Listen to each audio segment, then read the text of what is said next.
Yes, sir. It's been a fantastic schoolboy rugby season thus far. Welcome to your Youth Sport Report on your Feel Good Breakfast show.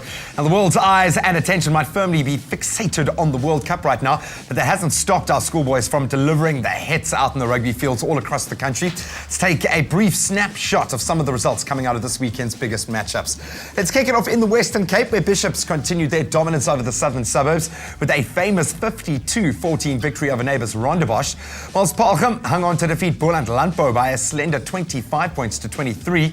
And in the Eastern Cape, Selborne's College 2014 side cemented their status as the best side in the border with a 28-7 routing of arch rivals Dale College of King Williamstown. Then in KwaZulu-Natal, Westville and Maritzburg College played out to a rather entertaining 11-all draw, whilst up in the north, Pretoria boys hammered St. Stidians 49-12, and St. David's also held on for a famous victory against St. John's. But in the matchups of the weekend, it was the annual derby between Glenwood and Kearsney College this past weekend, with the big green machine looking to win against their rivals for the first time in 3 years now. And it didn't look like that would be the case in the opening exchanges, as Kearsney looked to put the home side under some serious pressure. But Glenwood would reply in the most audacious fashion by punishing any mistake conceded by the Kearsney boys to run in 12 tries on the day. Unbelievable. The boys in green would end up defeating their visitors by a staggering 86-13 in a match that I think is going to go down in the annals of history for Glenwood in its clinical nature in their attack and deadly outcome. Brilliant stuff there from the boys from Glenwood.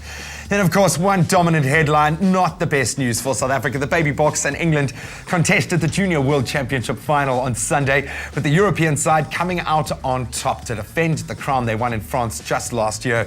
South Africa would be the first team to cross the try line when exciting outside centre Jesse Creel, certainly a name to watch in the future, managed to pick up a deft chip from Andre Pollard and run through for his opening try of the final.